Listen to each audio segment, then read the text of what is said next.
I love Godot, but it's not without its flaws. I've already covered some of them on this channel, such as a lack of security, missing features, and poor profiling tools. But what are some other problems that you might encounter on a day-to-day basis? Let's start with the basic one. There is no way to copy errors to the clipboard in bulk, or even export them to a file. So if you encounter a bunch of errors and you want to make a note of them for later, your only option is to copy them one at a time into a text file. I actually had a stab at fixing this one myself, so stick around to the end if you want to see how that turned out. Another very basic omission is that GDScript doesn't provide a set type. We have arrays, we have dictionaries, but no sets. If you don't know, sets are a really useful way to define collections that don't accept duplicates. Right now, our best option is to create a dictionary, but that feels very unintuitive when you only care about the key and not the value.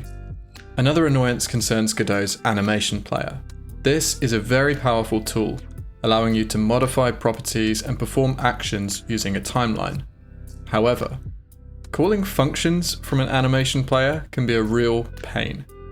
Firstly, function references are stored by name, so if you rename the function later, your animation will break. Secondly, Godot doesn't recognize the function parameters automatically, so you have to specify the type of each parameter manually, which again, is very fragile and error prone. I thought about creating a custom resource to wrap my function parameters. That makes the mechanism a bit more robust to changes, and it gives us a nicer UI for entering those parameters. But this had its own complications. Not only do you have to select your new resource from this ridiculously long drop-down list, but then you have to contend with the quirks of resources. Resources are designed to be shared, and this means that objects normally only store a reference to a resource. In practice, this means that when you copy the object, or in this case our function invocation, it only copies a reference to the resource. Now both our events refer to the same object, so if we change a parameter in one of our events, the other is also affected. We can work around this by clicking Make Unique for each resource, but this involves a bit more effort and it's easy to accidentally forget. Perhaps some more serious issues can be found in GDScript's type system. Static typing allows you to specify the types of your variables, but this breaks down a little where dictionaries are concerned. For example, every time you iterate over the keys or values of a dictionary, you have to explicitly specify the type of the loop variable, even if the dictionary you're iterating over already has a defined type.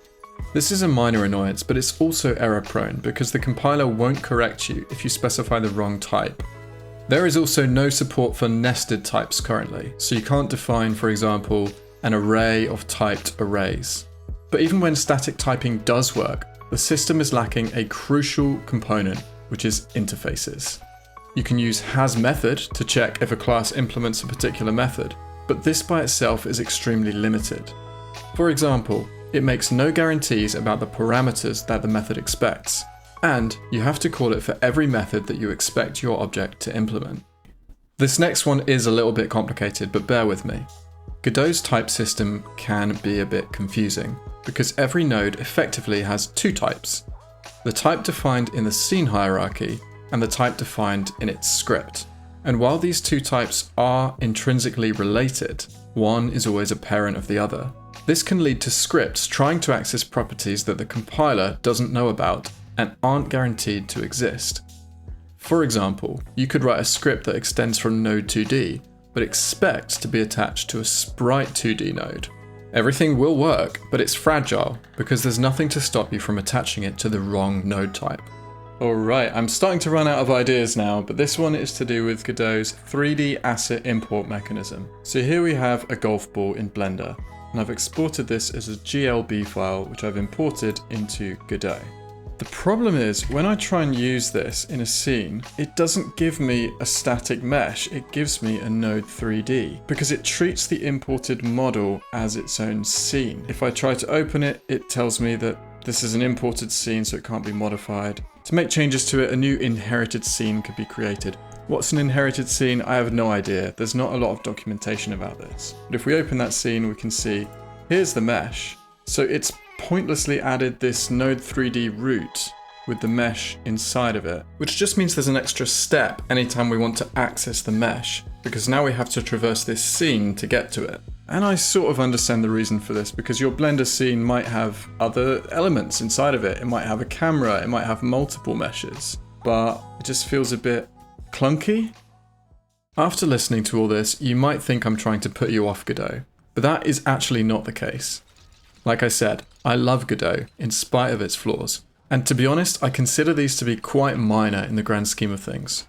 Trust me, I could give you a much bigger list for Unity and Unreal. And the great thing about Godot is it's open source. Any of these problems can be addressed, and in many cases they're being actively addressed as we speak. I'll put a link in the description to some of the ongoing discussions and proposals. But rather than just leaving these problems to other people to fix, I thought I'd put my money where my mouth is and actually have a stab at fixing one of these issues for myself. So, after reading the contributor guidelines, cloning the project, and installing the dependencies, which was actually surprisingly painless, I was ready to start wading through engine code. It didn't take me too long to find where the error log is handled in the engine code, and changing it from a single select to a multi-select was trivial. I also found the methods which are used to pop up the right-click menu and to respond to whatever you select in that menu.